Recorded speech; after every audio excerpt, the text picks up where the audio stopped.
వచ్చిన వారి బట్టి వందనాలు. ఇంకా వస్తున్న వారిని త్వరపెట్టి తీసుకురా. ఎవరు కూడా నిర్లక్ష్యంగా ఉండకుండా సాయించండి. మీకే మహిమ ఆరోపిస్తూ మరి ఈ సమయం మీరు మాకు అనుగ్రహించినందుకై వందనం చెల్లిస్తూ యేసు నామమున ప్రార్థించి వేడుకుంటున్నాము తండ్రి. ఆమేన్.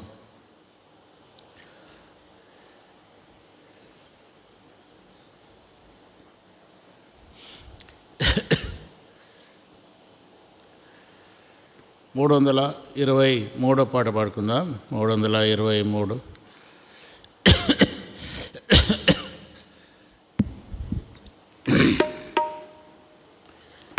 జయించు వారిని కొనిపోవా ప్రభు యేసు వచ్చును.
పాట సంఖ్య 209.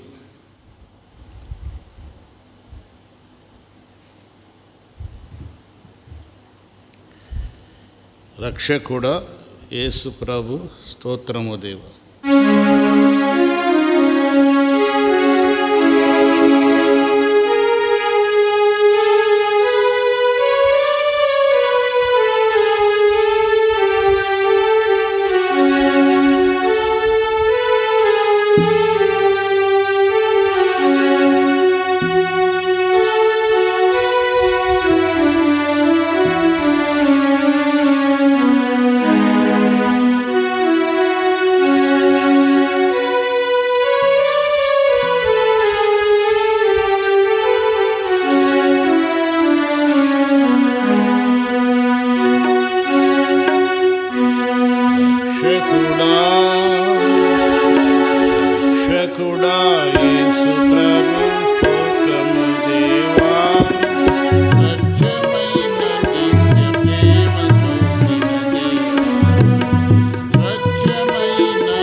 పెద్ద పుస్తకాల్లో చేర్చబడిన పాటల్లో 6వ పాట.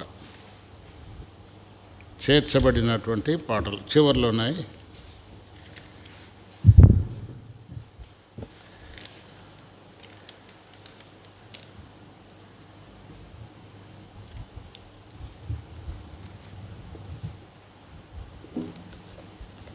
కొత్త పుస్తకాల్లో 6వ పాట పాడుకుందాం. పాత పుస్తకాల్లో లేదు, అది కొత్త పుస్తకాల్లో ఉన్నాయి.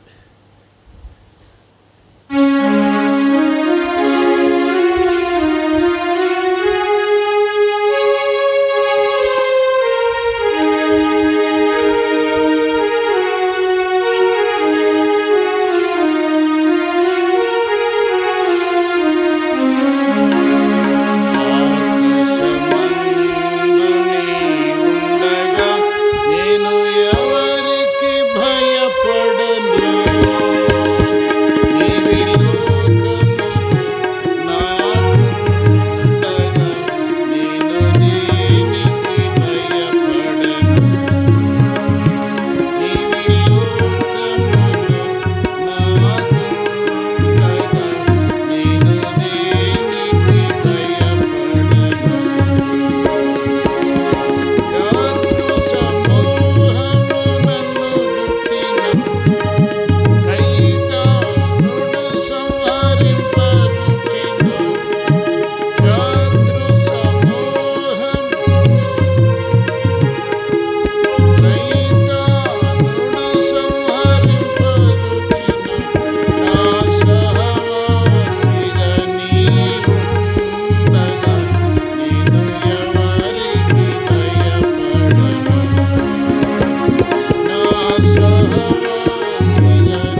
బైబిల్ కోరస్ పాడదాం.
ప్రార్థన చేస్తాం.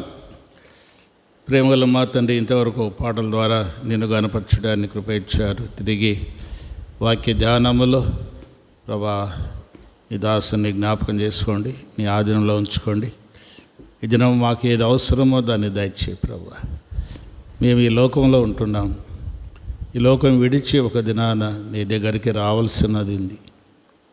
ఆ దినం కొరకైన సిద్ధపాటు మాకు దయచేయండి. మేము ఎల్లప్పుడూ మెలకోగలిగిన వారముగా ఉండుటకు సాయం చేయండి ప్రభా. బలహీనం ఒప్పుకుంటున్నాం. మా బలహీనతల్లో చాలినంత కృప అనుగ్రహించి ప్రభా మీరే మమ్మల్ని సిద్ధపరచండి. నన్ను సిద్ధపరచండి, మమ్మల్ని సిద్ధపరచండి.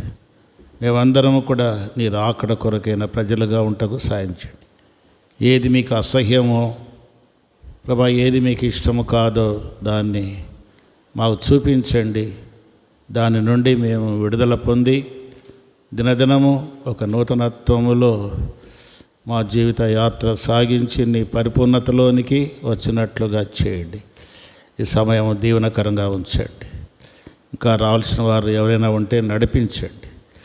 యేసు నామమున ప్రార్థించి వేడుకుంటున్నాము తండ్రి, ఆమేన్. హెబ్రీయులకు రాసిన పత్రిక 6వ అధ్యాయం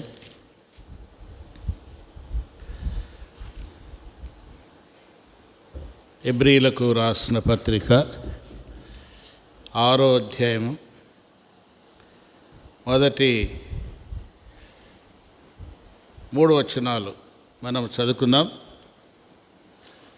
మొదటి 3 వచనాలు చదువుకుందాం. హెబ్రీయులకు రాసిన పత్రిక 6వ అధ్యాయం. కాబట్టి నిర్జీవ క్రియలను విడిచి మారు మనసు పొందుటయు, దేవుని యందలి విశ్వాసమును, బాప్తిస్మములను గూర్చిన బోధయు, హస్తనిక్షేపణమును, మృతుల పునరుత్థానమును, నిత్యమైన తీర్పును అను పునాది మరల వేయక క్రీస్తును గూర్చిన మూలోపదేశము మాని సంపూర్ణులమగుటకు సాగిపోదాము. దేవుడు సెలవిచ్చినడలా మనము అలాగూ చేయదము. లైట్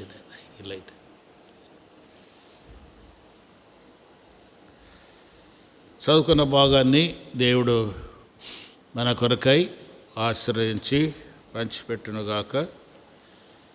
కాబట్టి నిర్జీవ క్రియలను విడిచి మారు మనసు పొందుటయు, దేవుని యందలి విశ్వాసమును, బాప్తిస్మములను గూర్చిన బోధయు, హస్తనిక్షేపమును, మృతుల పునరుత్థానమును, నిత్యమైన తీర్పును అను పునాది మరల వేయక.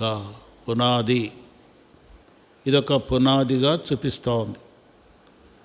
మన ఆత్మీయ జీవితంలో నిర్జీవ క్రియలు అనేది, మారు మనస్సు అనేది, విశ్వాసం అనేది, బాప్తిస్మం అనేది, హస్తనిక్షేపణము, మృతుల పునరుత్థానము, నిత్యమైన తీర్పు అనేవి మనకు ఆత్మీయమైనటువంటి పునాదిని చూపిస్తూ ఉంది. ఆత్మీయమైన పునాది. ఒక ఇల్లు ఏ విధంగా పునాది మీద కట్టబడుతుందో అట్లాగే మన జీవితం కూడా పునాది మీద కట్టబడాలి. ఏ పునాది అంటే ఆత్మీయమైనటువంటి పునాది. ఆత్మీయమైనటువంటి పునాది మీద మనము కట్టబడుతూ రావాలి. ఎంతవరకు కట్టబడాలా? మరి ఒక ఇల్లు అది పునాది మీద కట్టబడి ఆ పని ఏమవుతుంది? సంపూర్ణము చేయబడుతుంది. సంపూర్ణము చేయబడింది అంటే అది ఆ నిర్మాణకునికి మరి తన ఉద్దేశము నెరవేర్చబడినట్లే. అట్లాగే మన జీవితంలో కూడా ఆత్మీయంగా పునాది మీద మన జీవితము కట్టబడి అది ముగించినప్పుడు, అంటే ముగింపు అనేది దేని చూపిస్తుంది అంటే సంపూర్ణతను చూపిస్తుంది. మనం సంపూర్ణులుగా మనము చేయబడాలి, సంపూర్ణతలోనికి రావాలి. ఎంతటి సంపూర్ణతలోనికి అంటే ప్రభు ఎంతటి పరిపూర్ణుడుగా ఉన్నాడో అంతటి పరిపూర్ణతలోనికి మనము ఏం చేయాలా? ఎదగాల. ఆ పరిపూర్ణతలోనికి మనము రావాల. మధ్యలో ఆగిపోకూడదు. ఒక ఇల్లు ఉంది, గోడల వరకు వచ్చింది, పునాది మీదనే కట్టబడింది, అయితే గోడల వరకు వచ్చింది, అది నివసించడానికి ఉపయోగపడదు. ఉపయోగపడుతుందా? అది ఉపయోగపడదు. గోడల్లో ఎవరైనా ఉంటారా? గోడల్లో ఎవరు కూడా ఉండరు. అంటే ఆ పని పూర్తి కావాలి, అంత కూడా కంప్లీట్గా. ఈరోజు ఇల్లు పూర్తయింది, అంతా కూడా ఎంతో ప్రయాసపడ్డారు. ఆ ఇల్లు అంతటిని ఏం చేశారు? సంపూర్తి చేశారు. ఈ దినం నుండి వారు ఆ ఇంట్లో నివాసం చేస్తారు. అది మన ఆత్మీయ జీవితంలో కూడా దేవుడు నివసించాల, దేవుని యొక్క ఉద్దేశము నెరవేర్చబడాల. అది మనం ఏదో చాలే అన్నదానికి లేదు. ప్రభుని అంగీకరించాము ఇంకా చాలే అనేదానికి లేదు.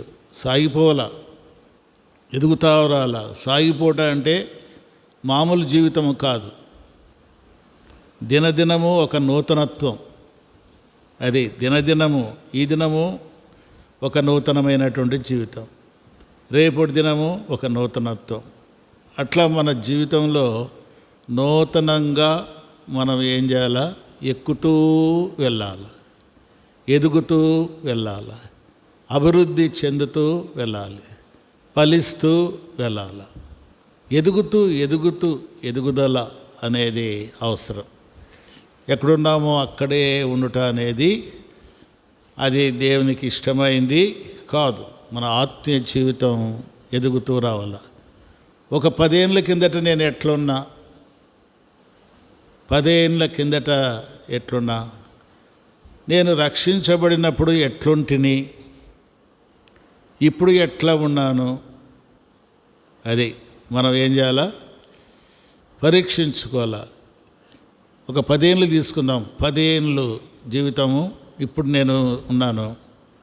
10 ఏళ్ళ జీవితం, 10 ఏళ్ళ కిందట నేను ఎట్లా ఉంటుంది రక్షణ పొందినప్పుడు. మరి రక్షణ పొందినప్పుడు ఎట్లా ఉంటునో, ఇప్పుడు రక్షణ పొందిన తర్వాత మరి ఎదుగుదల. అప్పటి ఆరాధన, ఇప్పటి ఆరాధన. అప్పుడు ఆరాధన చేస్తా మరి ఎట్లుండింది, ఇప్పుడు ఆరాధన చేస్తుంటే, అప్పుడు ప్రార్థన చేస్తూ ఉంటే, ఇప్పుడు ప్రార్థన. అప్పుడు దేవుని స్తుతిస్తూ ఉంటే, ఇప్పుడు దేవుణ్ణి స్తుతిస్తూ ఉంటే. మార్పు ఆత్మీయ జీవితంలో కూడా మనకు శోధన పైన విజయాలు. అప్పుడు ఎట్లా ప్రార్థన ఉందో అదే ప్రార్థన 10 ఏళ్ళైనా కూడా చేస్తూ ఉంటే ఎట్లా ఉంటుంది?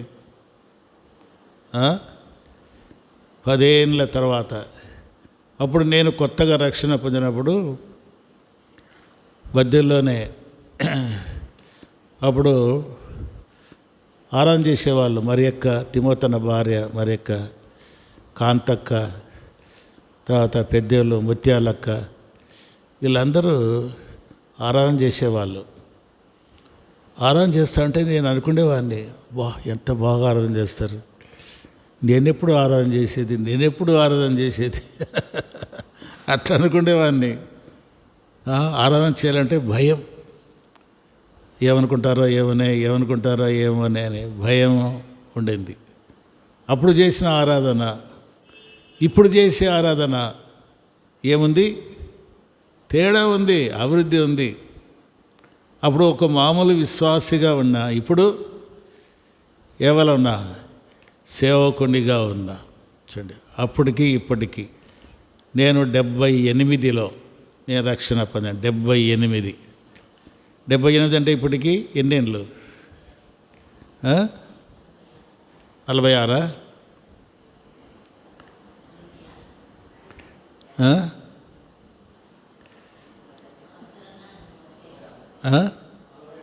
46 సంవత్సరాలు, 46 ఏళ్ళ విశ్వాస జీవితం ఎట్లుంది? అది మీరు ఎప్పుడు రక్షణ పొందారంటే చెప్తారు. ఇప్పటికి ఎన్నేళ్ళు గడిచింది, ఈ ఇన్ని ఏళ్ళల్లో నేను ప్రభువుకు ఇష్టమైన జీవితంలో ఎదిగానా? ప్రభు నన్ను వాడుకుంటున్నాడా? అది మనం మెరుగుపరచబడాలా. మనం ఈ లోకం విడిచే లోపల మనము ఒక పరిపూర్ణతలోనికి వచ్చి ఇదిగో ప్రభువా నా జీవితం అనాల. పౌలేమన్నాడు, మంచి పోరాటము పోరాడి తిని నా పరుగు తుదముట్టించి తిని విశ్వాసమును కాపాడుకుంటుని నా కొరకై ఏమన్నది నీతి కిరీటం ఉన్నది. చూడండి ఎంత మాట. నేను చెప్పాలా మాట. మనకుంది ఒక దినం ఎండింగ్ అది ఏదో తెలీదు. ఎప్పుడు ఎండ్ అవుతామో అనేది తెలియదు. ఎప్పుడు మన జీవితం ముగిస్తుంది అనేది తెలియదు, చెప్పలేము. నేను వయసులో ఉన్నా నాకు మరణం రాదు అనడానికి లేదు. నేను వయస్సులో ఉన్నాను, నాకు మరణం రాదు. ఆయన ముసలాయన, ఆయనకు మరణం వస్తుంది అని అనడానికి లేదు. ముసలోళ్ళు ఈరోజు రేపు చచ్చిపోతారన్న వాళ్ళు కూడా ఏం చేస్తున్నారు, బ్రతుకుతున్నారు. ఇప్పుడు ఎంపాలన్న మరి ఆ యొక్క అందరు కాసుకుంటారు అంటే వాళ్ళే అంటున్నారు. ఆయనకు అన్ని పాపం వాళ్ళంతా కూడా దెబ్బలు ఉన్నాయి. ఒకరోజు పలకకుండా ఉంటే అందరూ వచ్చారు, చూసిపోయారు. అందరు చూసిపోయినా ఆమె ఎట్లుంది కాపోతానంది. భవిష్యత్తు పోతాండరు భవిష్యత్తులో ఈ లోకం మర్చిపోతున్నారు. కనుక మరణానికి లేదు, ముసలాయనే భవిష్యాయనే లేదు. ఏదైనా మనం ఈ లోకము విడిచే లోపల మనము ఏం చేయాలా, పరిపూర్ణతలోనికి రావాలి. ప్రభు మనకు అప్పగించినది నెరవేర్చాల. ఇదిగో ప్రభువా, ప్రభు ఏమన్నాడు, నీ చేతికి నా ఆత్మను అప్పగిస్తున్నాను. ఎంత మాట. ఇదిగో ప్రభువా, నీవు నాకు ఇచ్చిన ఈ పని నేను సంపూర్తి చేశాను. ఇంకా ఏం కొరత లేదు, ఇంకా కొరత లేదు. ఒక ఆయన ఏమన్నాడు, ఏలియా ఏమన్నాడు, ఇంకా చాలు అన్నాడు. చాలులే ప్రభా, ఇంతవరకు ఇంతకాలం జీవించిన ఇంకా చాలులే, నన్ను తీసుకో అంటే లేదు లేదు లేదు ఇంకా ఉంది, నువ్వు చేయాల్సిన పని ఇంకా ఉంది. అంటే దాని అర్థం మన జీవితము అనేది ఆయన కొరకై ఉండాలా, మన కోసం కాదు. మన కోసం జీవించే జీవితం వేస్ట్. నేను చెప్తా, మన కొరకై, మన పిల్లల కొరకై, మన కుటుంబం కొరకై, నీ కొరకై జీవించే జీవితము అదంతా కూడా చెప్పండి వేస్ట్. ఏం ప్రయోజనం లే. అన్నీ బతుకుతా ఉన్నాయి, పక్షులు కూడా బతుకుతా ఉన్నాయి, పిట్టలు స్వల్పమైనవి అవి కూడా అన్నీ బతుకుతూ ఉన్నాయి. మనం బతికేది ఏం గొప్ప కాదు. మనకు దేవుడు ఆహారం ఇస్తాడు. సర్వజీవులు ఆయన వైపు చూస్తూ ఉన్నాయి, వాటికి ఆహారం ఇస్తున్నాడు అంట. సర్వజీవులకు ఏమిస్తున్నాడు, ప్రతి జీవికి ఇస్తున్నాడు. చూడండి, కుంటోనికి ఇస్తున్నాడు, గుడ్డోనికి ఇస్తున్నాడు. వాళ్ళు అనుభవించేటువంటి జీవితం, గుడ్డోళ్ళు అనుభవించేటువంటి జీవితం, కుంటోళ్ళు అనుభవించే జీవితం, వీడు కుంటోడు అని మనం అనుకుంటాం, గుడ్డోడని అనుకుంటాం. వారిని దేవుడు ఎట్లాగా పోషిస్తూ ఉన్నాడు, ఎంత వైభవంగా పోషిస్తున్నాడు. ప్రతి జీవి ఒకసారి తేరి చూడండి, లోకం వైపు ఒకసారి తేరి చూస్తే అబ్బా ఎట్లాగబ్బా దీన్ని బతికిస్తున్నాడు, దాన్ని బతికిస్తున్నాడు, దీన్ని చేస్తున్నాడు. ఎన్నీ ఒక్కొక్కరికి దయ పుట్టిస్తారు. మా ఇంట్లో పిట్టలు ఉన్నాయి. మా ఇంట్లో ఏమున్నాయి చెప్పండి, పిట్టలు. ఫస్ట్ 2, 3 ఉన్నాయి. ఇప్పుడు ఎన్నున్నాయి తెలుసనా? ఎన్నున్నాయి? దాదాపు 20-30 ఉన్నాయి పిట్టలు. ఆమెకు దయ పుట్టించిండు దేవుడు. పిట్టలకు బియ్యం వేయమని ఏం చేశాడు, దయ పుట్టించాడు. ఆ దయ పుట్టడం కూడా అదే దేవుని దయ. ఎంత బాగుంటాయి, ఆనందంగా అదంతా బాగా ఆడుకుంటూ ఉంటాయి. అట్లాగే మనల్ని కూడా ఆహారం కొరకై దేవుడు వేరే వారికి ఏం చేస్తాడు, దయ పుట్టిస్తాడు. అంటే ఒక్కొక్కరి ద్వారా ఒకరికి అట్లా ఆహారాన్ని ఇస్తారు. ఒక్కొక్కరికి దేవుడు ప్రేరేపణ ఇస్తాడు. భలే ఆశ్చర్యం అనిపిస్తుంది. దేవుడు ఆయనకెట్లా మనసు వచ్చింది. ఒక ఆయన ప్రసాద్ అని అన్నాడు, తెనాలిలో మేము ఉన్నప్పుడు. ఆయన డ్యూటీకి పోతాడు, వేరే చోటికి డ్యూటీకి పోతాడు. సాయంత్రం వస్తేప్పుడు మాకు ఖచ్చితంగా మిక్చర్, పకోడా, తర్వాత ఏదో ఒకటి సాయంకాలం తీసుకొస్తాడు. భలే ఆశ్చర్యం అనిపించేది. తల్లిదండ్రులు జాకిండు మమ్మల్ని. తల్లిదండ్రులకైనా మర్చిపోతాడేమో కానీ మాకు ఖచ్చితంగా సాయంకాలం వేళప్పుడు ఆయన వస్తాడు, ఖచ్చితంగా తీసుకొస్తాడు. ఏదో తన పిల్లలకు తెస్తాడు, పిల్లలతో పాటు మాకు కూడా ఏదో ఒకటి ఆ దినం హాట్గా ఏదైతే ఉందో అది తీసుకొస్తాడు. అంటే అది ఆయనకు మా మీద ఏం కలిగించాడు? దయ పుట్టించాడు. దయ పుడితేనే ఇస్తాం, దయ లేకపోతే ఇయ్యలేం. ఒకరికి ఆహారం మనం ఇస్తున్నామంటే మనకై మనం ఇవ్వడంలే. మన స్వభావం మంచిది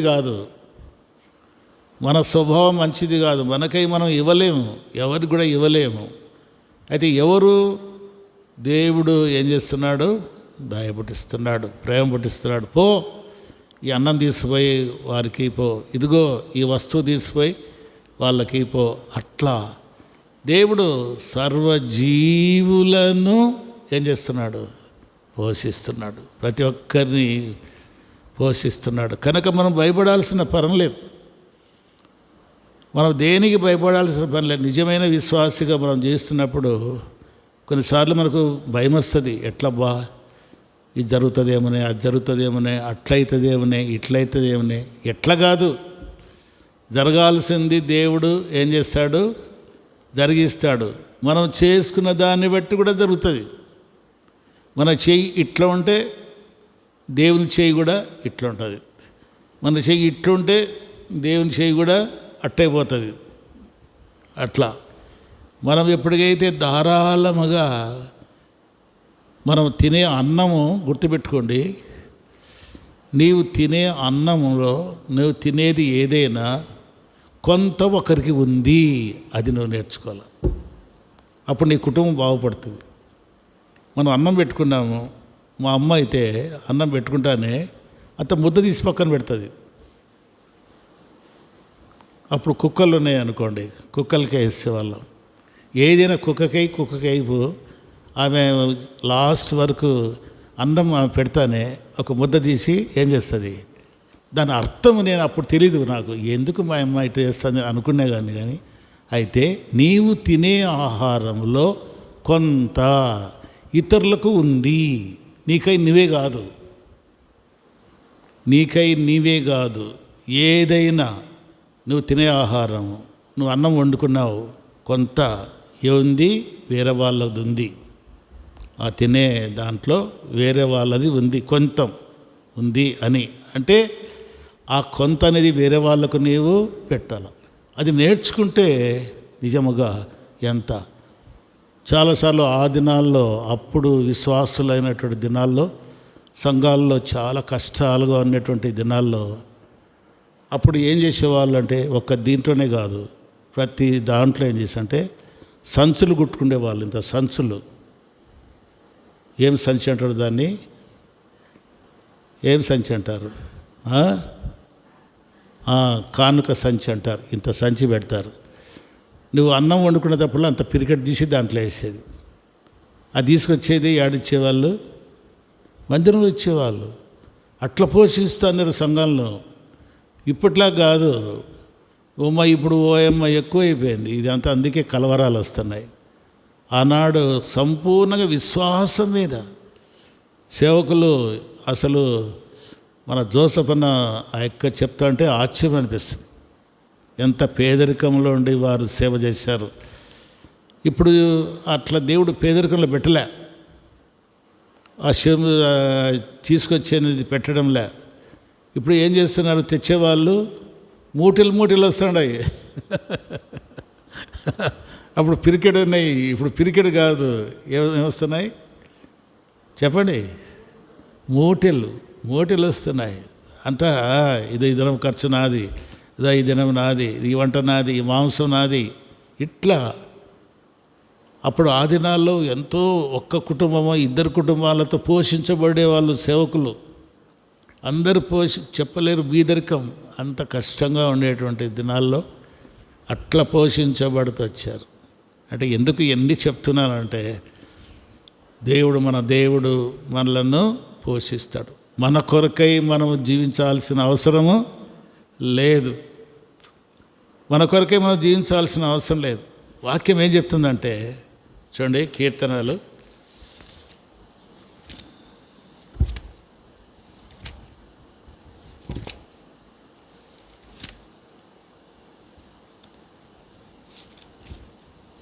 127. కీర్తనలు 127 మొదటి నుండి చదువు. యెహోవా ఇల్లు కట్టించును ఎల్ల దాని కట్టువారి ప్రయాసము వ్యర్థమే. యెహోవా పట్టణంలో కాపాడును ఎల్ల దానికి కావలి కాయవారు మేలుకుంటే వ్యర్థమే. మీరు వేకువనే లేచి చాలా రాత్రైన తర్వాత పండుకొనొచ్చు కష్టార్జితమైన ఆహారం తినుచునుట వ్యర్థమే. తన ప్రియులు నిద్రించుండగా ఆయన వారికి ఇస్తున్నాడు. అన్ని వ్యర్థమే. నీకై నువ్వు దేవుడు కట్టించబోతే అది ఏది జరగదు. నేను కావాలి ఉంటాను, రాత్రి అంతా కావాలి ఉంటాను, గుర్తదే, ఏం ప్రయోజనం వల్ల. దేవుడు కాపుగా అయిపోతే, అట్లాగే దేవుడు కట్టకపోతే. కింద ఏమంటాడంటే, తన ప్రియులు నిద్రించుచుండగా, నిద్రపోయే వారికి ఆహారం ఇస్తాడు. అది మా జీవితంలో చాలా అనుభవం. నేను యథార్థంగా చెప్తున్నా, దేవుని సన్నిధిలో ఉన్నా, చాలా అనుభవం నాకు ఈ స్థితి. తన ప్రియులు చెప్పండి నిద్రించుచుండగా. నిద్రపోతా అంటే మందిరంలో ఉంటే, కూర్చొని ఉంటే, మందిరంలో ఉంటే ఎక్కడి నుంచి వస్తుందో టిఫిన్, ఉదయకాల భోజనం వస్తుంది. ఎక్కడి నుంచి వస్తుందో మధ్యాహ్నం భోజనం. నేను చెప్పాను కదా, ఒక ఆమెలో వచ్చారు, వంట చేయడానికి వచ్చారు మా దగ్గరికి. వాళ్ళైతే ఎప్పుడు బిర్యానీలే, మేము తినేదిలే చేసేదిలే, ఎప్పుడు బిర్యానీలే, ఎప్పుడు ఏదో ఒకటి. ఎవరి ద్వారానైనా కూడా. అంటే ఎందుకు చెప్తున్నా? ప్రభు మహిమార్థమే చెప్తున్నా. కనుక ఇక్కడ చూస్తే తన ప్రియులు నిద్రిస్తుండగా, మనం నిద్రపోతే, అంటే నిద్రపోవాలని కాదు ఉద్దేశం, అంటే మనము ఆహారం కొరకై ప్రయాసపడాల్సిన అవసరము లేదు. తలుపు తట్టి దేవుడు ఆహారం ఇస్తాడు. తలుపు తట్టి అటువంటి చాలా ఉన్నాయి. తలుపు తట్టి ఆహారం ఇచ్చేటువంటి పరిస్థితులు దేవుడు తన ప్రియుల కొరకై ఎంతో సాక్ష్యాలు, గొప్ప గొప్ప వాళ్ళు సాక్ష్యం చెప్పినట్లు సంఘటనలు ఉన్నాయి. కనుక ఇక్కడ మనం చూస్తున్నాం, ప్రభు కొరకై మనము ఏం చేయాలా? జీవించడానికి మనము పరిపూర్ణులుగా మనము చేయబడాలి, పరిపూర్ణతలోనికి రావాల. అందుకే ఇక్కడ అంటాడు, దేవుడు సెలవిచ్చినలా మనము అలాగు చేయుదము అంటాడు. మనం అలాగు చేయాలా. మనము ఎట్లా చేయాలా? ప్రభు చెప్పిన విధముగా మనము చేయాల. కనుక పునాది గురించి మనము ధ్యానిస్తున్నాం. మొట్టమొదటిది ఏమిటి?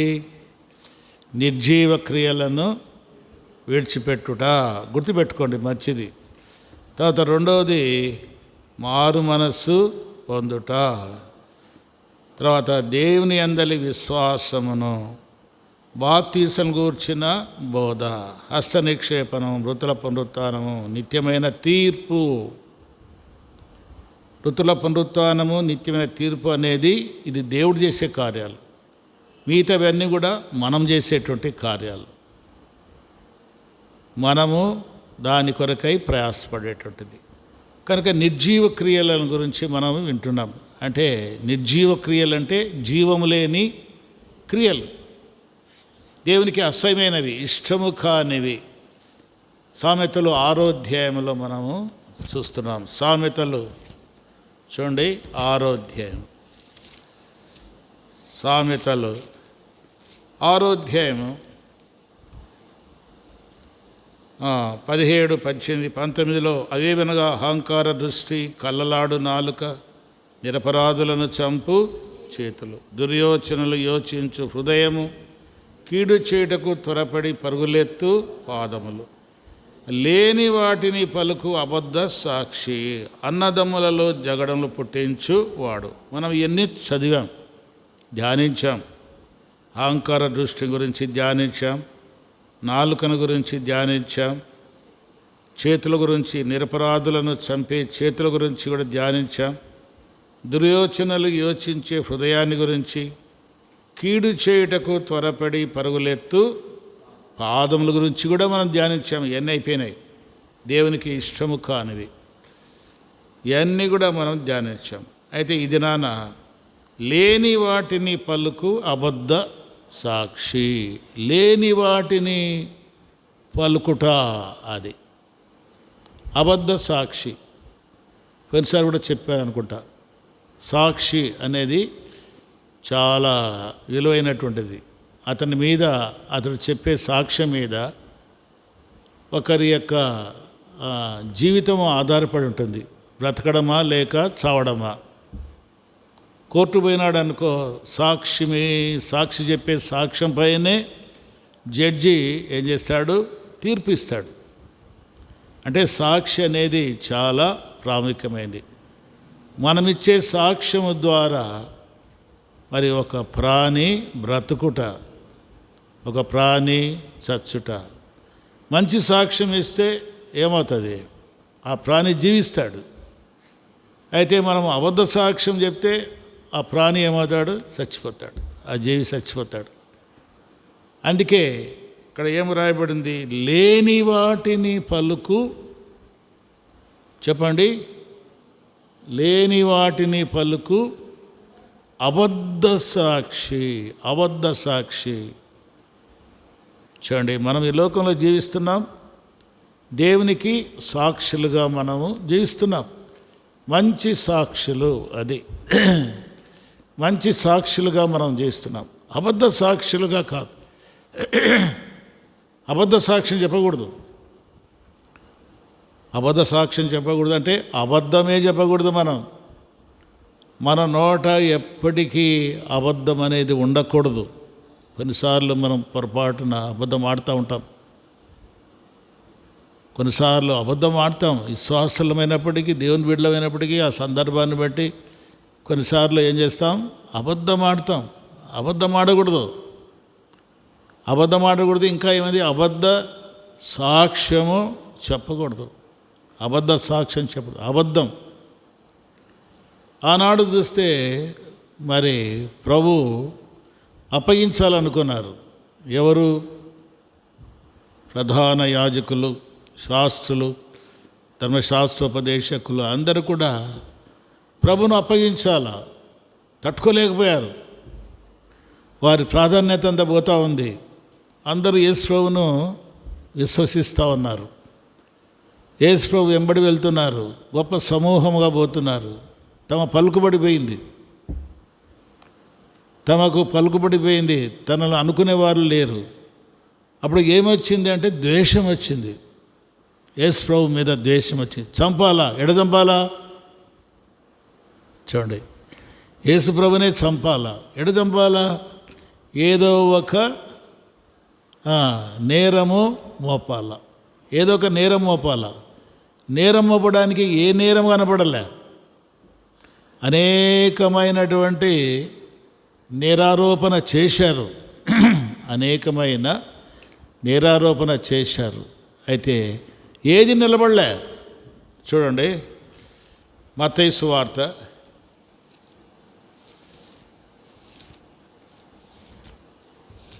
26వ అధ్యాయం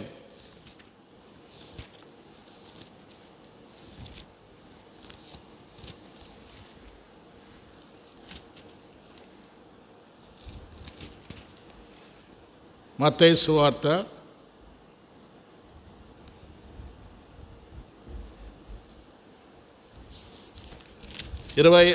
అధ్యాయము 59వ వచనం. ప్రధాన యాజకులను మహాసభ వారందరూ యేసును చంపవలెనని ఆయనకు విరోధముగా అబద్ధ సాక్ష్యము వెదుకుచుండిరి గాని అబద్ధ సాక్షులు అనేకులు వచ్చినను సాక్ష్యమేమీ దొరకలేదు. తుదకు 2 మనుషులు వచ్చి, తుదకు చివరికి అయిపోయింది. ఎన్ని సాక్ష్యాలు, ఎన్ని నేరాలు ఆయన మీద మోపినా మరి ఏది కూడా ఆయన మీద నేరం మోపలేకపోయినాయి. చివరకు అక్కడ అబద్ధ సాక్షులు అనేకులు వచ్చినను సాక్ష్యమేమీ దొరకలేదు. తుదకు 2 మనుషులు వచ్చి, వీడు దేవాలయమును పడగొట్టి 3 దినములలో దాన్ని కట్టగలనని చెప్పెననిది. ప్రధాన యాజకులు లేచి, నీ ఉత్తరమేమీ చెప్పవా? ఆయన మీద మోపిన నేరం ఏమంటే, వీడు దేవాలయమును పడగొట్టి, అంటే దేవాలయం అంటే వారికి చాలా పవిత్రమైంది, చాలా ఇష్టపడతారు. దేవాలయం అంటే ఇష్టపడతారు. ఆ దేవాలయాన్ని పడగొడతానన్నాడు వీడు.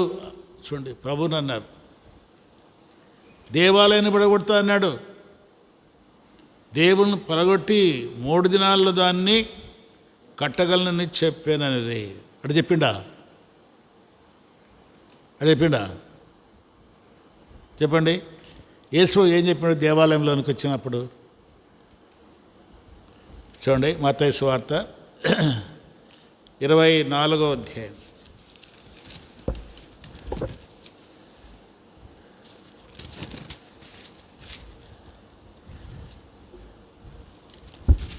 మత్తయి సువార్త 24వ అధ్యాయము మొదటి నుండి. యేసు దేవాలయం నుండి బయలుదేరి వెలుచుండగా ఆయన శిష్యులు ఆ దేవాలయపు కట్టడములు ఆయనకు చూపింపవచ్చిరి. అందుకు ఆయన, మీరు ఇవన్నీ చూస్తున్నారు కదా, రాతి మీద రాయి ఒకటైనను ఇక్కడ నిలిచి ఉండకుండా పడద్రోయబడునని మీతో చెప్తున్నాను. పడద్రోయబడుతుంది అన్నాడు కానీ నేను పడగొడతా అన్నాడా? అంటే అర్థం ఏమిటి? లేనిది కల్పించడం, లేనిది ఆయన చెప్పండి. ఆయన ఏమన్నాడు? రాతి మీద రాయి ఒకటి అయినను అక్కడ నిలిచి ఉండకుండా పడద్రోయబడుతుంది, ఒక దినం వస్తుంది పడద్రోయబడుతుంది అని చెప్పాడు. కానీ ఎన్ని అబద్ధాలు వారు అన్నీ పోగు చేశారు, ఆయన మీద నేరారోపణ చేశారు, ఏవి దొరకలే. ఆఖరుకు దొరికిన నేరం ఏమిటి? ఈ నేరం. దీన్ని బట్టి ఆయన ఏం చేశారు? సిలువేశారు. ఈ నేరాన్ని బట్టి. అది నేరమా? పిలాతు కూడా అన్నాడు, ఇందులో నాకు ఏ నేరమో కనబడలేదు. మరణంకు సంబంధించిన మరణించవలసినంత నేరం ఏం చేయలేయినా, అదేం పెద్ద నేరం కాదు అని అన్నాడు. అన్నగాని విన్నారా? చంపాలా చంపాలా చంపాలా. ఎట్లా మాట్లాడారు? వీడు వాడు అని మాట్లాడారు, అవమానకరంగా మాట్లాడారు. ప్రభునే అనుదినము ప్రభును చూస్తూ ఉన్నారు. ప్రభు మహత్కార్యాలన్నీ కూడా వాళ్ళు చూస్తూ ఉన్నారు, అనుభవించారు. గొప్ప సమూహము ఆ కొండ మీద ఉన్నప్పుడు వారికి ఆహారం ఇచ్చాడు, అద్భుతాలు చూశారు. ఆహారం అవసరమైంది. ఎన్ని రొట్టెలు ఉన్నాయి? 5 రొట్టెలు 2 చేపలు. 5 రొట్టెలు 2 చేపలు ఏం చేశారు? ఎంతమంది పంచారు? 5,000 మంది పురుషులు అన్నారు అంతే. అక్కడ ఎవరెవరు ఉన్నారు? స్త్రీలు ఉన్నారు, పిల్లలు ఉన్నారు. స్త్రీలు ఉన్నారు, పురుషులు ఉన్నారు. మరి ఎంతమందో మనం అక్కడ సంఖ్య రాయలేదు. వారు పురుషులనే ఎంచారు. పురుషులనే వేస్తే 5,000 మంది, ఇంకా 12 గంపలు ఎత్తారు అన్నది. ఇవన్నీ మహత్కార్యాలు. గుడ్డివారికి కన్నిచ్చాడు, మగవారికి మాటలు ఇచ్చాడు, చెవిటివారున్నారు, గాలిని గద్దించాడు, తుఫాను గద్దించాడు. ఎన్నో అద్భుతాలు వారు చూస్తూ అన్నీ చేస్తూ ఉండి ఆయన చంపాలా, ఆయన చంపాలా. చంపడానికి కారణం ఏమిటి? ఆయన చంపడానికి ఆయన ఏం నేరం చేశాడు? ఎంత నిరపరాధి అయినా, ఎంత మేలు చేశాడు మనకు, ఎంత మేలు చేశాడు, ఎంత అనుభవించాము ఆయన్ను. మన పిల్లలు బాగుపడ్డారు. మనకు అవసరత కలిగి వెళ్తే ఆయన సహాయం చేస్తూ వచ్చాడు. అయ్యో ఎంత అనుభవించాము ఆయన గుండా అనేటువంటి కృతజ్ఞత లేదు. కావాల్సింది ఏమిటి? మా ప్రాధాన్యత తగ్గిపోయింది. అందరూ మాకు దండాలు పెడతా ఉన్నారు, వీధులలో మాకు అందరూ దండాలు పెడుతున్నారు, మాకు అందరూ సాగిల పడుతూ ఉన్నారు. ఈయన వచ్చినాక మమ్మల్ని అందరూ మర్చిపోయారు, వేరైపోయారు, ఆయనకు సాగిల పడుతున్నారు. అది అసూయ. ఈనాడు కూడా అదే జరుగుతుంది, అంతే కదా. ఎక్కడ చూడు ప్రాధాన్యత, నేను కనబడాలా, నేను కనబడాలా, నన్ను అందరం మొక్కాలా. చూడండి, మనుషులలో కూడా అది ఉంది, అది సంఘంలోనే ఉంది. నన్ను మొక్కాలనేది ఎవరి ఉద్దేశము? సాతాను ఉద్దేశం. దేవునికి మొక్కాలా కదా. మనమందరం ఎవరికి మొక్కాలా? దేవునికి మొక్కాలా. మనుషులను మొక్కకూడదు, వాడు ఎంతటి వాడైనా సరే మొక్కకూడదు, సాగిలపడకూడదు, దండం పెట్టకూడదు. దండం అంటే అట్లా కాదు నేపేది, వారికి ఇంకా నువ్వే అని అట్లా ఉండకూడదు. ఆ ప్రాధాన్యతతో ఆనాడే ప్రభువును ఏం చేశారు? చంపారు. అబద్ధ సాక్ష్యం చెప్పారు. 3 దినాల్లో దీన్ని పడగొట్టి తిరిగి కడతా అన్నాడు. దీన్ని పడగొట్టి కడతా, ఆ మాట అన్నేంలే. ఆయన చెప్పింది వేరు. దానికే ఇదే జరుగుతుంది. జరగబోయే సంఘటన గురించి చెప్పాడు అంతే. జరగబోయే సంఘటన గురించి చెప్పాడు కానీ మరి నేను చేస్తాను ఆ మాట అనలే. నేను చేస్తాను ఆ మాట అనలే. దాన్ని అబద్ధ సాక్ష్యం పెట్టి ఆఖరికి ఏం చేశారు? ఒక ప్రాణిని చంపారు. అది ఒక నిరపరాధిని ఏం చేశారు? చంపారు. ఇస్కరియోతు యూదా కూడా ఏమన్నాడు? నేను నిరపరాధి రక్తమును ఏం చేశాను? ఎక్కడుంది అది?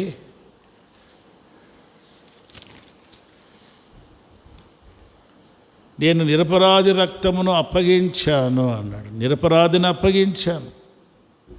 చూడండి, నిరపరాధిని తన నోటి గుండా అన్నాడు. పశ్చాత్తాపం వచ్చింది. చూడండి, అప్పగించినటువంటి ఇస్కరియోతు యూదాకు ఏమొచ్చింది? పశ్చాత్తాపం వచ్చింది. అయితే ఆ పశ్చాత్తాపము అది అంగీకరించబడలే. అది భలే ఆశ్చర్యం అనిపిస్తుంది. దేవుడు అందరినీ క్షమించాడు కదా. ఎంత భయంకరమైన వ్యక్తిని ఆ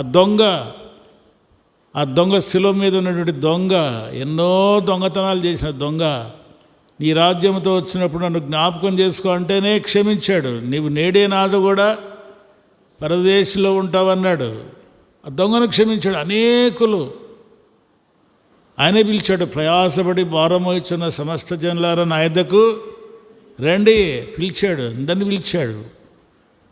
మరి ఈ దొంగ ఈయనను కూడా, ఇస్కరియోతు యూదాను కూడా దేవుడు ప్రేమించాడు. కానీ తాను ఏం చేశాడు? తనకై తాను విమర్శ చేసుకున్నాడు. నేను చేసిన పని నిరపరాధిని నేను అప్పగించాను. ఏ దోషము లేదు, ఆయన ఏ నేరం చేయలేదు. నిరపరాధి రక్తం అని ఎంత డబ్బుకైతే ఆశపడ్డాడో ఆ డబ్బు ఆ రోజు ఏమనిపించింది అంటే చీ అనిపించింది. డబ్బు కోసం ఏం చేశాడు? ప్రభువును అప్పగించడానికి డబ్బు తీసుకున్నాడు. ఎంత తీసుకున్నాడు? 30 వెండి నాణేలు. 30 వెండి నాణేలు తీసుకున్నాడు ప్రభువును అప్పగించడానికి. 12 మంది శిష్యులు, మిగతా వారికి ఆ తలంపు రాలే, ప్రభుని అప్పగించాలనే తలంపు రాలే. ఎవరికి వచ్చింది? ఇస్కరియోతు యూదాకు వచ్చింది. ఏంలే, ఎట్లయినా రక్షించబడతాడులే, ఈయనను ఏం చేయలేరులే అనుకున్నాడు. ఏం చేశాడు? డబ్బు తీసుకున్నాడు, అప్పగించాడు. ఆయన శిలువ మీద పోతా ఉంటే ఇంకా తట్టుకోలేకపోయాడు. ఆయన కొడతా ఉంటే, ఆయన భరిస్తూ ఉంటే, ఆయన అవమానపరుస్తూ ఉంటే, ముఖం మీద ఉమ్మి వేస్తూ ఉంటే, హేళన చేస్తూ ఉంటే, అదంతా చూసి తట్టుకోలేకపోయాడు, లోపల తట్టుకోలేకపోయాడు. అబ్బా, ఎంత నలిగిపోయాడో, ఎంత నలిగిపోయాడు.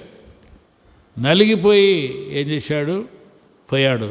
అయ్యా, నేను నిరపరాధి రక్తంను అప్పగించాను, అయ్యా నన్ను క్షమించు, అయ్యా ఆయన విడుదల చేయండి అంటే, ఇదో డబ్బు అంటే, పోరా నీ డబ్బు మాకేం కావాల అని ఏం చేశారు? ఆ డబ్బును అది బయట పారేశారు. ఆఖరుకు నన్ను క్షమించాడు, దేవుడు నన్ను క్షమించాడు అనే స్థితికి వచ్చాడు.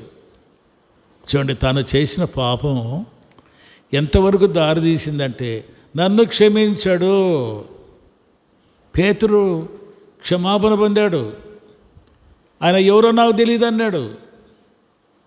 ఆయన ఎవరో నాకు తెలియదంటే, ఆయన ఎవరో నాకు తెలియదన్న ఆయన్ను దేవుడు క్షమించాడు, గొప్ప సాధనముగా వాడుకున్నాడు. మరి ఈయన పరిస్థితి, నన్ను క్షమించాడు, నేను చేసిన నేరం గొప్పది, నన్ను క్షమించాడు అని పై ఊరేసుకొని ఏమయ్యాడు? చచ్చిపోయాడు. కనుక తాను చేసిన పని అంత స్థితిలోనికి తీసుకొచ్చింది. ఒక శిష్యుడుగా ఉండి యేసు ప్రభు శిష్యులలో ఒకడుగా లెక్కించబడి, ఆయన శిష్యుడిగా ఉండింటే రేపు యేసు ప్రభుతో కూడా 1000 ఏళ్ల పాలనలో 12 సింహాసనాల మీద కూర్చొని పరిపాలన చేసేంత ఆధిక్యత ఇస్కరియోతు యూదా.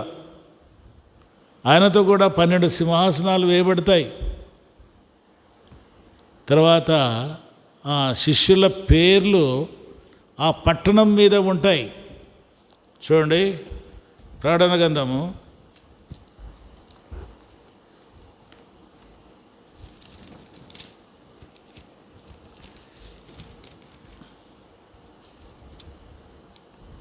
21వ అధ్యాయం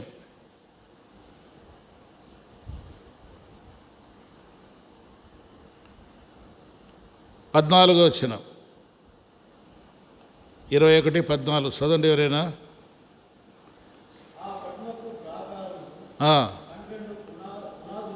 12 పునాదులు గలది, ఆ పునాదుల పైన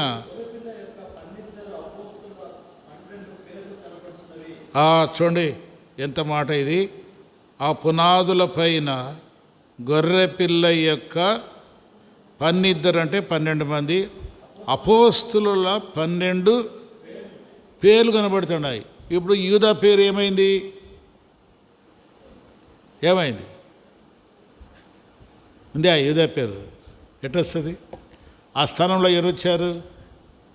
మత్తీయే వచ్చాడు. చూడండి, 30 వెండి నాణేల కోసము ఆ స్థానము, ఆ పట్టణము పునాదుల మీద 12 పునాదులు అంటే, ఆ 12 పునాదుల పైన 12 అపోస్తుల పేర్లు వరుసంగా ఒక్కొక్క పునాది మీద ఒక పేతురు, తర్వాత యోహాను, యాకోబు, అంద్రెయ, అట్లా అందరి పేర్లు.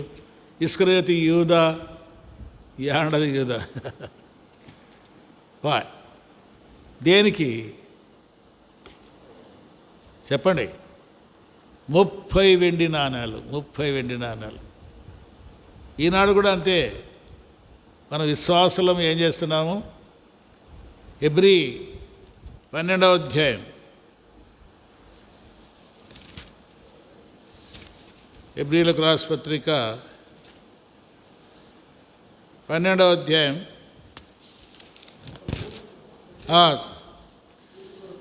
16వ వచనం చూడండి.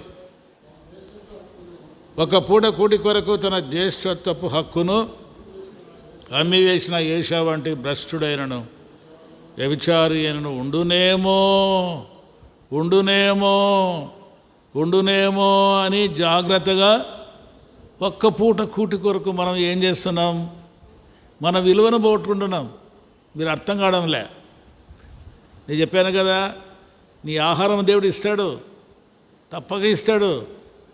పిట్టలను పోషించే దేవుడు, కాకులను పోషించే దేవుడు నీ ఆహారము నీకు, నీ పిల్లలకు, అందరికీ ఇస్తాడు. నువ్వు నిద్రపోతావంటే లేపి ఇస్తాడు. అయితే ఇక్కడ కూడా ఏశావు అని ఆయన ఏం చేశాడు? ఒక్క పూట కూటి కొరకు తన జ్యేష్ఠత్వపు హక్కును అమ్మివేశాడు. మళ్ళీ దాన్ని పొందాడా? తర్వాత చూడండి. ఏశావు ఆ తర్వాత ఆశీర్వాదం పొందగోరి కన్నీళ్లు విడుచుచు దానికోసం శ్రద్ధతో వెతికినాను. మారు మనసు పొందే అవకాశము దొరకక విసర్జింపబడెను. చూడండి, ఒక్క పూట జాగ్రత్త. ఒక్క పూట కొరికే నీ రక్షణ పోగొట్టుకుంటున్నావేమో. ఒక్క పూట కొరికే నీ జ్యేష్ఠత్వపు, నీ విలువను, రక్షణ పొందావు అంటే నీ విలువ, అబ్బా నీ పేరు ఎక్కడుంది? జీవ గ్రంథంలో ఉంది. నా పేరు జీవ గ్రంథం ఉంది, పర్లేదులే అనుకోవడానికి లేదు. తుడిచివేయబడ్డానికి కూడా అవకాశం ఉంది బైబిల్ ప్రకారం. మోషేనే అంటాడు ఏమని? మోషే నా పేరు తుడిచిపెట్టమంటాడు. అంటే తుడిచిపెట్టమంటాడు, దాని అర్థం ఏమిటి? తుడిచిపెట్టడానికి కూడా అవకాశం ఉంది. రాసిన పేరు మళ్ళీ తుడిచిపెట్టడానికి కూడా అవకాశం ఉంది. నువ్వు కాపాడుకోకపోతే, అది నీ విలువను నీవు కాపాడుకోకపోతే తుడిచిపెట్టడానికి వీలుంది, నరకానికి పోవడానికి వీలుంది. కనుక మనం వాళ్ళు జాగ్రత్తగా ఉండాలి. మనం ఏదో సామాన్యమైన మనుషులుగా కాదు, మనము సామాన్యమైన విశ్వాసం కాదు. మన విలువ చాలా గొప్పది. అసలు మనం దేవుడు మనలను వేరు చేసి, లోకం నుండి వేరు చేసి, మరి దేవుని మందలో మనల్ని చేర్చాడు, దేవుని గుంపులో చేర్చాడు. ఒక గుంపు ఉంది, గుంపు వెళ్ళిపోతుంది. ప్రభు మధ్యాకాశంలో ప్రత్యక్షం ఇప్పుడు లేపబడుతుంది. ఆ లేపబడే గుంపులో ఉండాలంటే ఆ గుంపులో నువ్వు ఉండాలా? బయట ఉంటే అయిపోయా. మరి దాన్ని కాపాడుకోకపోతే ఒక్క పూట కూటి కొరకే మన జ్యేష్ఠత్వాన్ని అమ్ముకోకూడదు. మన యొక్క రక్షణ విశ్వాస జీవితాన్ని అమ్ముకోకూడదు. ఒక పూట అన్నం లేకపోతే స్వస్థమా? ఏమన్నా స్వస్థమా? చెప్పండి, స్వస్థమా? ఏశావు ఆడికి వచ్చాడు, తమ్ముడు వంట చేస్తాడు. ఏం చేస్తాడు? బిర్యానీ చేస్తాడా? ఏం చేస్తాడు? చిక్కుడుగాయ వంటకమే, ఏం పెద్ద భోజనమేం కాదు. చిక్కుడుగాయ వంట చేస్తాడు. బాగా ఎర్రగా ఉన్నదంట ఆ రోజు. ఏం నూనె వేసాడో, మరి ఏం నూనె వేసాడో, ఏ మసాలా వేసాడో, బాగా ఆకర్షణగా ఉంది. దాన్ని చూసి ఏమన్నాడు? అరే తమ్ముడు కొంచెం వేయరండి. లేదు అన్నాడు. అరే కొంచెం వేయరా. సరే ఇస్తా, కానీ నువ్వు నాకు నీ జ్యేష్ఠత్వం నాకు. అరే జ్యేష్ఠత్వం ఏదిరా, నేను సావనయ్యండి, ఒక్క జ్యేష్ఠ తీసుకో, తేరా, ఇదో తీసుకో. చూడు, నేను సావన ఒక్క పూటకి చచ్చిపోతాడా? మధ్యాహ్నం అన్నం లేకపోతే చచ్చిపోతాడా? చూడండి, తన జ్యేష్ఠత్వం, హక్కు, విలువ. చాలామంది కూడా ఏం చేస్తున్నారు ఇప్పుడు? విశ్వాసులైన వాళ్ళే, మీరేమనుకోద్దు, అనుకున్న పర్లే. చాలామంది ఏం చేస్తున్నారు? ఈ రక్షణను అమ్ముకుంటున్నారు.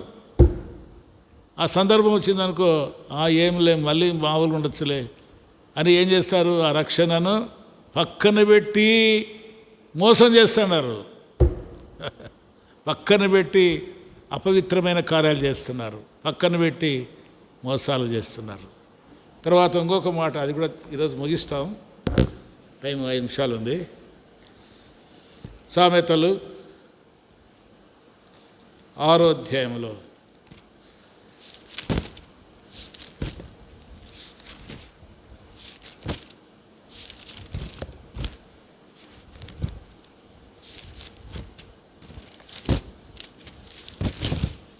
సామెతలు 6వ అధ్యాయము లాస్ట్ మాట ఏముంది చెప్పండి? అన్నదమ్ములలో జగడములు పుట్టించువాడు. అన్నదమ్ములలో జగడం. అన్నదమ్ములు ఎట్టుండాలనింది బైబిల్లో? అన్నదమ్ములు ఎట్టుండాలనిందమ్మా బైబిల్లో? సహోదరులు ఎట్టుండాలని ఉంది? ఐక్యత కలిగి ఉండాలా? అది సహోదరులు ఐక్యత కలిగి ఉండాలనంటే మరి సహోదరుల్లో జగడములు పెట్టొచ్చాయి. ఇప్పుడు మనం అన్నీ ఇప్పుడు చదువుకున్నాం కదా, అబద్ధ సాక్ష్యం గురించి అన్ని విషయాలన్నీ వస్తాయి. జగడం వస్తుంది. ఎవరు? కయీను హేబేలు. మొట్టమొదటి అన్నదమ్ములు, మొట్టమొదట తల్లికి పుట్టిన వాళ్ళు, హవ్వకు పుట్టినటువంటి వాళ్ళు. ఒకడు దుష్ట సంబంధి, ఒకడు దేవుని సంబంధి. చూడండి ఎట్టా దుష్ట సంబంధి. మొదటి యోహాను పత్రికలో రాయబడింది, టైం లేదు. మొదటి యోహాను పత్రికలో కయీను దుష్ట సంబంధి అంట. అంటే దుష్టుని అనుసరిస్తా అన్నాడు. ఇంకొక ఆయన దేవుని అనుసరిస్తున్నాడు. దుష్టుని అనుసరించేటువంటి ఆయన దేవునికి అర్పణ తెచ్చాడు. దేవుని అనుసరించేటువంటి ఆయన అర్పణ తెచ్చాడు. ఇతని మనసు బాగలేదు కనుక, చెడిపోయింది కనుక ఆ అర్పణ అంగీకరించలే. ఈయన హృదయం బాగుంది కనుక ఈ అర్పణను అంగీకరించాడు. లక్ష్యముంచలే. ఎందుకు లక్ష్యముంచలే? ప్రభువా నా దోషం ఏమిటి అని అడగలే. అంటే దుష్ట స్వభావం లోపల ఉంది. ఎందుకు నన్ను అంగీకరించావు? నా తమ్ముని యొక్క అర్పణ అంగీకరించావు. ఎందుకు అంగీకరించావు? చూడు నేను ఏం చేస్తానో. అట్లా నేను ఏం చేస్తానో చూడు, నువ్వు చేసిన దానికి నేనేం చేస్తానో చూడు అని ఏం చేశాడు? తన తమ్ముని పట్టుకొని ఏం చేశాడు? చూడండి, తమ్ముని పట్టుకొని చంపేశాడు.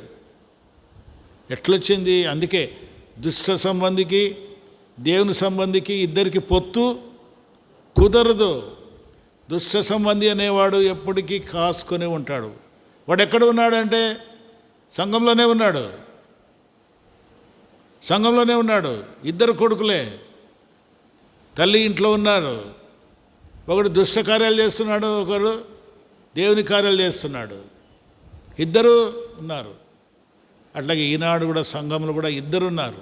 వాళ్ళు ఉన్నారు, వీళ్ళు మంచోళ్ళు ఉన్నారు, చెడ్డోళ్ళు ఉన్నారు. చెడ్డోని స్వభావం అంతా ఏమిటి?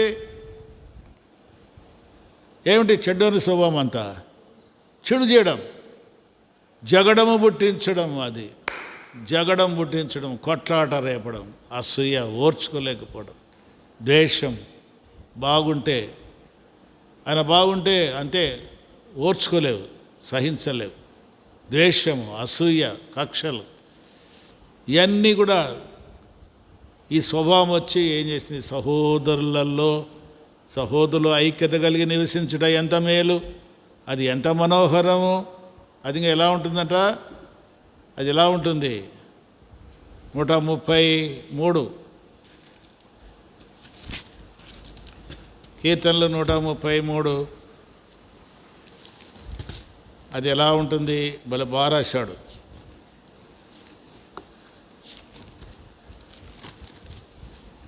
కీర్తన 133 ఒకటి, సహోదరుల ఐక్యత కలిగి నివసించుట ఎంత మేలు, ఎంత మనోహరము.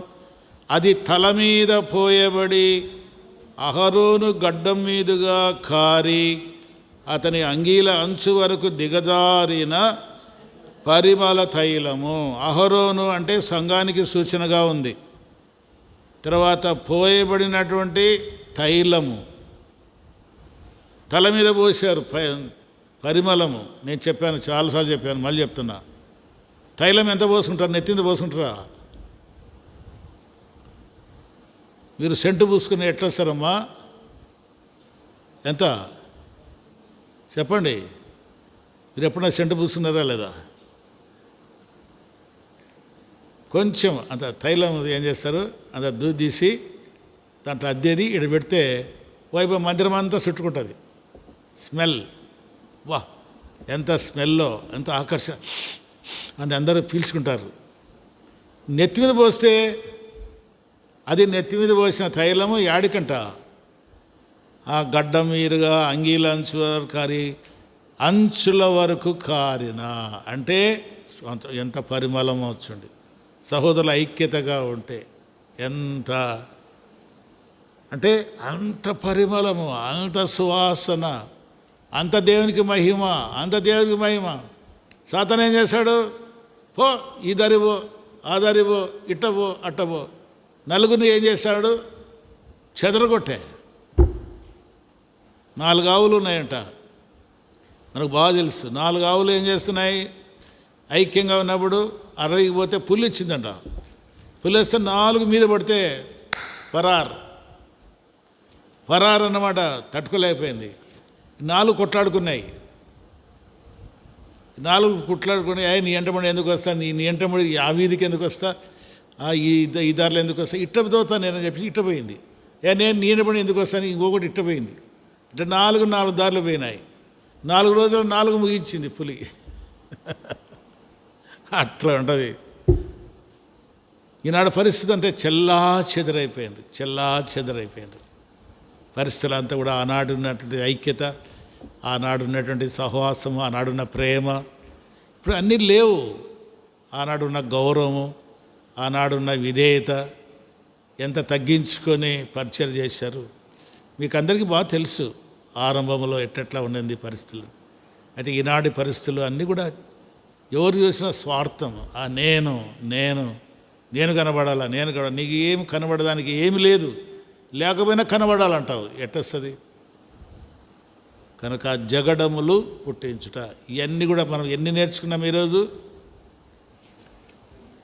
ఇంతవరకు మనము నిర్జీవ క్రియలు ఏవేవి అది ఎక్కడికసారి చదువుకొని మనం మోయించుకుందాం.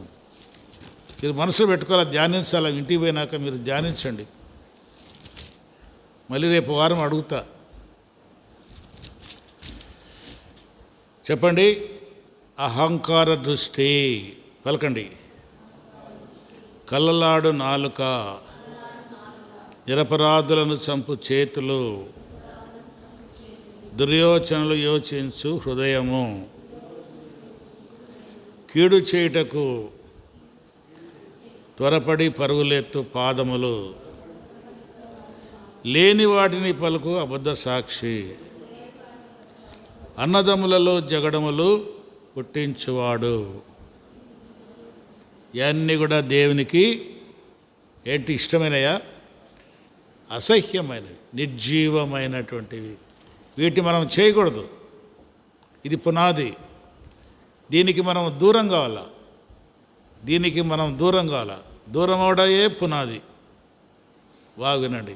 దూరమగుటయే పునాది, మంచి పునాది. దూరం కావడం, వాటిని మనం కలిగి ఉంటే మన పునాది గట్టిది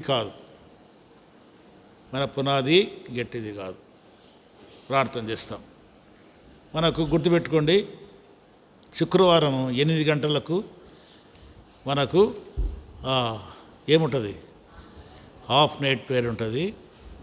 8 నుంచి 8, 9, 10 గంటల వరకు మనం ఒక సెషన్ ఉంటుంది. మళ్ళీ ప్రార్థన కంటిన్యూ అవుతుంది. ఆ మధ్యలో టీ బ్రేక్ ఉంటుంది, స్నాక్స్ ఇస్తారు. తర్వాత టీ బ్రేక్ ఉంటుంది. మళ్ళీ కంటిన్యూ చేస్తాం. 8 నుంచి 9, 10 ఆ 2 గంటలు. తర్వాత అది స్నాక్స్ అయిన తర్వాత మళ్ళీ 12కు ఖచ్చితంగా క్లోజ్ చేస్తాం. ఒకవేళ మీరు దూరంగా వెళ్ళవలసిన వాళ్ళు ఉంటే మరి మీకు ఏమైనా పంపిస్తాం, మీకు తోడుగా మనుషులు ఇచ్చి పంపిస్తాం. 12కు ఖచ్చితంగా క్లోజ్ చేస్తాం. మనం అనేకుల వరకు ప్రార్థన చేస్తాం. చూడండి, ఇప్పుడు మనం ఎట్లా చేస్తాం? హాఫ్ నైట్ ప్రేయర్ అంటే ఎట్లుంటుంది అది కూడా మీరు తెలుసుకోవాలి. హాఫ్ నైట్ ప్రేయర్ అంటే ఎట్లా ఉంటుంది, ఎట్లా ప్రార్థన చేస్తాం, ఒక్కొక్క అంశాన్ని గురించి ప్రార్థన చేస్తాం. అంతే, అన్ని అంశాలు కూడా కాదు, ఒక్క అంశం గురించే ఒక్కొక్కరు 20 సార్లు చేయొచ్చు ఒక్కొక్కరు. అట్లా దాదాపుగా మనం 12 గంటల వరకు ఉంటాం. మంచి ప్రార్థన పరులను పిలుచుకురండి. మనకు తక్కువగా ఉన్నారు, తక్కువనే భయపడద్దండి. ఒక్కొక్కరు 20 సార్లు చేయొచ్చు. ఎన్నిసార్లు చేయొచ్చు? 20 సార్లు చేయొచ్చు. దేవునికి మహిమకరంగా ఉంటుంది. ప్రతి నెల ఉంటుంది ఇట్లా. ప్రతి నెల హాఫ్ నైట్ ప్రేయర్ ఉంటుంది, ప్రతి నెల చైన్ ప్రేయర్ ఉంటుంది. ఇటువంటి కొరకై భారంగా ప్రార్థన చేయండి. ప్రార్థన చేస్తాం. మార్కయ్య ప్రార్థన చేస్తాం.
ఆమేన్. మన ప్రభు అయిన యేసుక్రీస్తు కృప, తండ్రి యొక్క ప్రేమ, పరిశుద్ధాత్మ సహవాసం చేరిన మనందరికీ, ప్రతి కుటుంబానికి ఇప్పుడు ఎల్లప్పుడూ సదాకాలము తోడైండు గాక. ఆమేన్. Praise lord.